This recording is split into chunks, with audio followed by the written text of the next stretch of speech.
Мен конституцияға түз көз қараштамын. Себеби ушул биринчилерден болуп президенттик бийликти колдоп чыккан. Биздин башыбыздан көп нерсе өттү.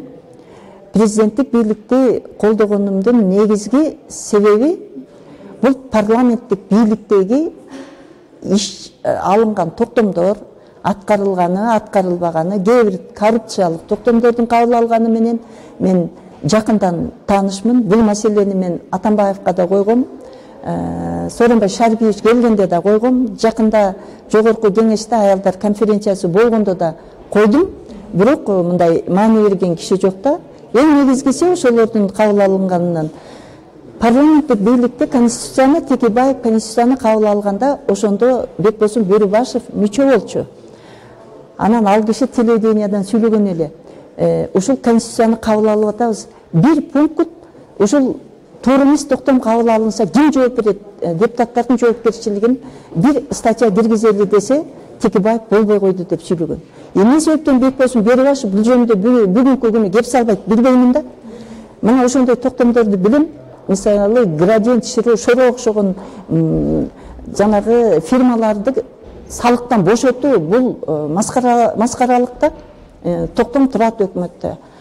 Анан демек 120 депутат жооп бербейт. Азыр президенттик бийликти критикалап атышпайбы? Бирөө билет деп билсин, зато бийликти эмне милдетти мойнуна алып атат да. Кыргызстан оңолуш үчүн темирдей тартип керек. Темирдей тартип болуш үчүн президенттик бийлик керек. Ооба, мен деле демократмын. Но демократиянын родинасы болгон Американы карагыла, эмне болуп атат? Мен бул жөнүндө көп мисалдарды айтсам болот. Ошондуктан баягы элде талкуу болбой атат дейт, талкууга катышканбыз. Бирок элестегиле айыл жериндеги элдердин пенсия жашындагы, орто жаштагылардын баары конституцияны тимеле ар бир бетинен бери изилдеп чыгып, анан сунуш киргизгидей акыбалда эмес, элге бийлик президенттик, анан ошол элдин жашоо турмушу оңолуш керек да. Ал эми ошону чукуп ар бир жеринен деген тиги сын пикир айтып аткандарга бийлик керек да.